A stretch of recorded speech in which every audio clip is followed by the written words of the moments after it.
Subscribe करंतु एबे आम चैनल को आउ प्रेस करंतु बेल आइकन को जहाँ द्वारा लेटेस्ट वीडियो नोटिफिकेशन आपण माननकु सर्वप्रथम मिल जिवो। नमस्कार बंधुगण आपण माननकु आम यूट्यूब चैनल को स्वागत। सर्वप्रथम वर्ष 2026 उपलक्षे आपण माननकु आम चैनल तरफ हार्दिक शुभेच्छा और शुभकामना। Happy new year. वर्ष 2026 टी आपणक पई शुभ आउ मंगलदायक हेउ। आपणक चलापथरे कुसुम प्रफुटित हो यह प्रभु जगतरनाथ जगन्नाथଙ୍କ पाखरे आमर कामना। आज आम कहिबा वर्ष 2026 रे कहिबा कोन परिवर्तन आपनकु देखिबाकु मिलिबो। सबु वर्ष परि ए वर्ष मध्य आम प्रत्येक राशि आपणक पई राशिफल नै करी आसीछु। आउ एबे आम 2026 पई मध्य जदि आम विशेष रूप रे कहिबु तो आपणक पई विशेष भाबरे 2026 रे किपरि स्थिति रहिबाकु जाउछि, केउ प्रकारर उत्थान पतन आपनकु देखिबाकु मिलिबो, केउ प्रकारर सावधानता आपनकु रखिबाकु पड़िबो, ता सहित कोन सब उपाय आपनकु करिबाकु पड़िबो से इन्फॉर्मेशन मध्य देबु। जदि विशेष भाबरे कहिबु आमे सबुठारु प्रथमे आपनकर हेल्थ रिलेटेड स्थिति विषय जदि आलोचना करिबु तो स्वास्थ्य आपनकर तो भल रहिबो, किंतु क्रोध आउ जिद्दी एहा आपनकर विशेष रूप रे बढ़िबो। क्रोध आउ जिद्दी कारणरू माने बनी जाउथबा कार्य आपनकर विशेष रूप रे बिगड़िबो।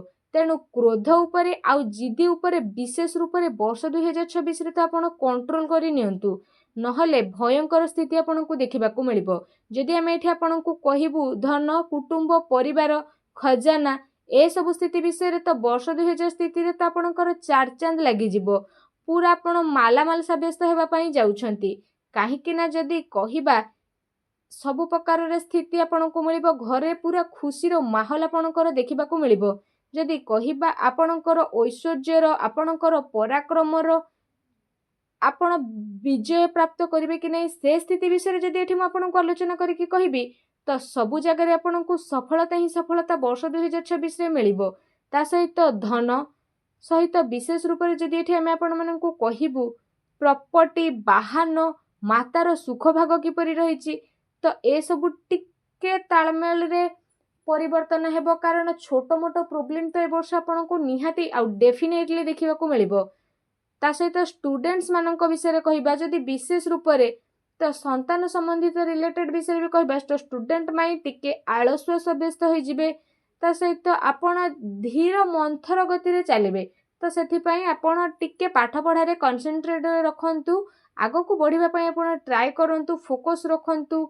शत्रु कोर्ट ऋण निर्णय ए सब विषय जदि कहिबा विशेष भाबरे तो वर्ष 2026 रे आपणक राशि रे जदि कहिबा बृहस्पतिंकर दृष्टि रहिछि तो बृहस्पति दृष्टि जेहेतु शुभ परिणाम देउछंती तो विशेष रूप रे केउठी जदि कोर्ट केस रहिछि तो समझौता आपण करि नेबे।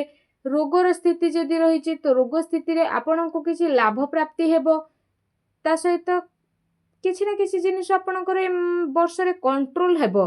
जदि आमे एठी विशेष भाव रे कहिबा आपणकर दाम्पत्य जीवन विषय रे तो दाम्पत्य जीवनर आपणकर जदि कहिबा सुचारू रूप रे विशेष रूप रे चलिबो, किछि प्रॉब्लम एते हेबोनी। जदि आपणकर स्वास्थ्य रिलेटेड कहिबा तो स्वास्थ्य उपरे बृहस्पतिंकर दृष्टि रहिछि तो आपण स्वास्थ्यवान रहिबे। ता सहित सब प्रकारर कार्य आपण करि नेबे। एहा सहित जहाँ भी मन रे आपणकर विचारधारा रहिछि तो से सब को नेकि आगो को बढ़िबे आ सफलता मध्य प्राप्त हेबो। आपणकर भाग्य विषय जदि कहिबा तो वर्ष 2026 अर्थात नुआ वर्ष परठू आपणक भाग्यर साथ मिलिबो। भाग्यर साथ रे आपणकु आगो को पूरा दौड़िबे। परिश्रम तो आपणकु करिबाकु पड़िबो आ परिश्रमर 6 गुणा फल आपणकु प्राप्त हेबो। लाभ ही लाभर जोग आपणक पई बनुछि। राज्य चाकरी व्यापार विषय जदि कहिबा तो से सबु रे पूरा लाभर स्थिति रहिबो। ता सहित किछि उत्थान पतनर स्थिति रहिछि। कारण राहु जेहेतु अशांत रहिचंती तो राहु को शांत करबा पई चेष्टा करंतु। राहु रिलेटेड किछि जिनिस आपण दान मध्य करिवे। एहा आपणक राशि पई बहुत ही भलो साब्यस्त हेबो। ता सहित आपणकर लाभ क्षेत्र विषय जदि कहबा तो लाभ क्षेत्र स्थिति वर्ष 2026 रे आपणकु लाभ मिलिबो। आपण माता पिता ठारू लाभ पाइबे। व्यापार बिजनेस रे जो पुराना डील आपणकर थिला से सब डील फाइनल होई जिवो आ पूरा लाभवान हेबे। लॉटरी लागिबो, पुराना धन मध्य मिलिबा सहित गुप्त धनर प्राप्ति जुग मध्य वर्ष 2026 रे आपणक पई रहिछि। ତା ସହିତ ଖର୍ଚ୍ଚର ସ୍ଥିତି ବିଷୟରେ କହିବା, ଖର୍ଚ୍ଚ ମଧ୍ୟ ଏ ବର୍ଷ ଆପଣଙ୍କର ବଢ଼ିବ। ଲିମିଟେଡ୍ ଖର୍ଚ୍ଚ କରନ୍ତୁ, ଟିକେ କଣ୍ଟ୍ରୋଲ କରିବା ପାଇଁ ଆପଣ ଚେଷ୍ଟା କରନ୍ତୁ, କାରଣ ପଇସା ଆସିବ ଆଉ ଯିବ ଆପଣ ଜାଣିପାରିବେ ନାହିଁ। ବିଶେଷ ଭାବରେ ଯଦି ଆମେ କହିବା, ତା ସହିତ ଯଦି ଆପଣଙ୍କ ପାଇଁ ବିଶେଷ ରୂପରେ ମାସିକ ଫଳାଦେଶ ଆମେ ଦେବୁ ବର୍ଷ 2026ର ପୁରା ଜାନୁଆରୀରୁ ଡିସେମ୍ବର ମାସ ପର୍ଯ୍ୟନ୍ତର ସ୍ଥିତି ବିଷୟରେ କହିବୁ। ଯଦି କହିବା ଜାନୁଆରୀ ମାସ ବିଷୟରେ, ତ ଜାନୁଆରୀ ମାସରେ ବିଶେଷ ରୂପରେ ତ ଆପଣଙ୍କ ପାଇଁ ଜାନୁଆରୀ ମାସ ଅର୍ଥାତ୍ 14 ଜାନୁଆରୀ ପର୍ଯ୍ୟନ୍ତ ସ୍ୱାସ୍ଥ୍ୟ ରିଲେଟେଡ୍ ଟିକେ ପ୍ରୋବ୍ଲେମ୍ ଆସିପାରେ, ସେସବୁର ଖ୍ୟାଲ ରଖିବାର ରହିଛି। 14 ଜାନୁଆରୀରୁ 14 ଫେବୃଆରୀ ପର୍ଯ୍ୟନ୍ତ ଦୌଡ଼ାଦୌଡ଼ି ଆପଣ କରିବେ, ଭାଗ୍ୟ ଆପଣଙ୍କୁ ସାଥ ଦେବ ଏବଂ ଅଟକିଥିବା କାର୍ଯ୍ୟକୁ ମଧ୍ୟ ଆପଣ ପୂରଣ କରିନେବେ। ଯଦି ଆମେ ଏଠି ଆପଣଙ୍କୁ କହିବୁ 12 ଫେବୃଆରୀରୁ 14 ମାର୍ଚ୍ଚ ପର୍ଯ୍ୟନ୍ତ ସମୟ ବିଷୟରେ, ଏହା ଆପଣଙ୍କ ପାଇଁ ବହୁତ ହି ଭଲ ରହିବ। କାରବାର ଆପଣଙ୍କର ବଢ଼ିବ, ତା ସହିତ ପଇସା ମଧ୍ୟ ଆପଣଙ୍କୁ ପ୍ରାପ୍ତ ହେବ। ରାଜନେତାଙ୍କ ସହିତ ମଧ୍ୟ ଆପଣଙ୍କୁ ଲାଭ ମିଳିବ, ରାଜ୍ୟ ଅଧିକାରୀଙ୍କ ଠାରୁ ମଧ୍ୟ ଲାଭ ମିଳିବ। 14 ମାର୍ଚ୍ଚରୁ 14 ଏପ୍ରିଲ ପର୍ଯ୍ୟନ୍ତ ସମୟ ଅନୁକୂଳ ଧନ ଲାଭର ଯୋଗ ଆପଣଙ୍କୁ ରହିଛି। ତା ସହିତ ଲାଭ ସହିତ ଧନ ସହିତ ଇନକମ୍ର ସ୍ରୋତ ମଧ୍ୟ ଆପଣଙ୍କର ବଢ଼ିବ, ଯାହାଦ୍ୱାରା ଆପଣ ଆଗକୁ ଲାଭବାନ ମଧ୍ୟ ସାବ୍ୟସ୍ତ ହୋଇଯିବେ।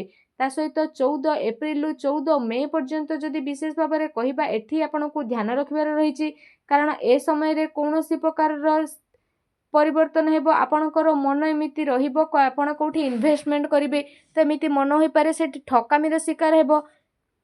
ତା ସହିତ ଏ ସମୟରେ ଲଗାଯାଇଥିବା ପଇସା ଆପଣଙ୍କୁ ନୁକସାନ ଦେଇପାରେ ଆଗକୁ, ତେଣୁ ଟିକେ ଆପଣ ଭାବିଚିନ୍ତି କାମ କରନ୍ତୁ। 15 ମେରୁ 15 ଜୁନର ସମୟ ବିଷୟରେ ଯଦି କହିବା, ତ ଏ ଟାଇମ୍ ରିଲେଟେଡ୍ ସ୍ଥିତିରେ ଆପଣଙ୍କର କ୍ରୋଧ ବହୁତ ଅଧିକ ବଢ଼ିବ, କାମୁକ ହୋଇଯିବେ।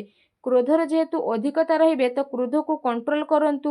15 ଜୁନରୁ 16 ଜୁଲାଇ ପର୍ଯ୍ୟନ୍ତ ସମୟରେ ଆପଣଙ୍କର ଧନର ଗତି, କୁଟୁମ୍ବର ଗତି, ପ୍ରଜାର ଗତି, ତା ସହିତ ପରିବାର ଭିତରେ ବହୁତ ଭଲ ଭାବ ଆପଣଙ୍କୁ ଦେଖିବା ପାଇଁ ମିଳିବ। 16 ଜୁଲାଇରୁ 16 ଅଗଷ୍ଟ ପର୍ଯ୍ୟନ୍ତ ସ୍ଥିତି ବିଷୟରେ ଯଦି କହିବା, ଆପଣଙ୍କୁ ନୂଆ ମିତ୍ରଙ୍କର ସହଯୋଗ ମିଳିବ, ନୂଆ ନୂଆ ମିତ୍ର ବନିବେ। ଧନର ସ୍ଥିତି ମଧ୍ୟ ବହୁତ ଭଲ ରହିବ, ବହୁତ ବଢ଼ିଆରେ ଆଗକୁ ବଢ଼ିବେ। 16 ଅଗଷ୍ଟରୁ 16 ସେପ୍ଟେମ୍ବର ପର୍ଯ୍ୟନ୍ତ ଯେଉଁ ଟାଇମିଂ ରହିବ, ଏହା ଆପଣଙ୍କ ପାଇଁ ଭୂମି ରିଲେଟେଡ୍ ଲାଭ ପ୍ରଦାନ କରିବ। ଏହାଦ୍ୱାରା କୌଣସି ପ୍ରକାରର ବାହନ ମଧ୍ୟ ଆପଣ କିଣିପାରନ୍ତି।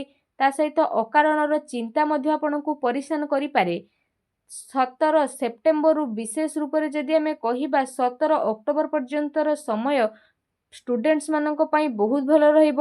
ଯଦି ଏ ଟାଇମ୍ରେ କୌଣସି ନୂଆ ଏକ୍ଜାମ୍ ଆପଣ ଦେଉଛନ୍ତି ବା କମ୍ପିଟେଟିଭ୍ ଏକ୍ଜାମ୍ କ୍ଲିୟର କରିବାକୁ ଚାହୁଁଛନ୍ତି ତ ବି କରିବେ, କାରଣ କୌଣସି ପ୍ରକାରର ସ୍ଥିତିରେ ପରିବର୍ତ୍ତନର ଦେଖାଯାଉ ନାହିଁ।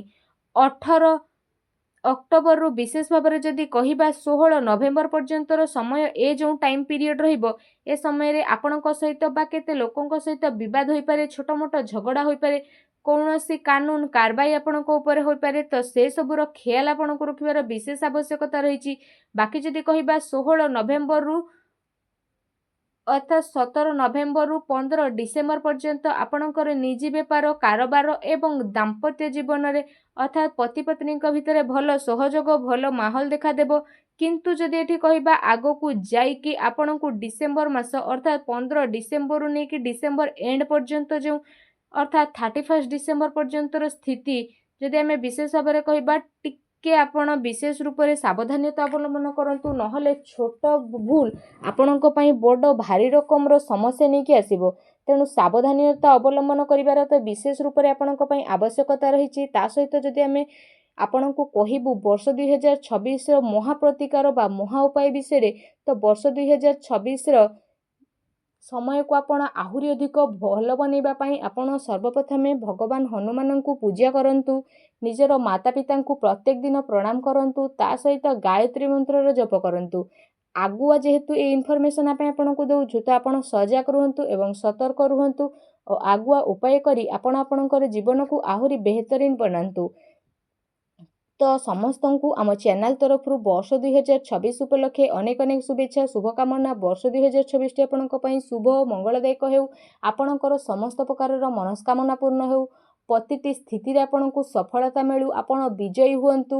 ଏହା ହିଁ ଆମର ପ୍ରଭୁ ଜଗତର ନାଥ ଜଗନ୍ନାଥଙ୍କ ପାଖରେ କାମନା। Happy new year to all my YouTube friends. Thank you.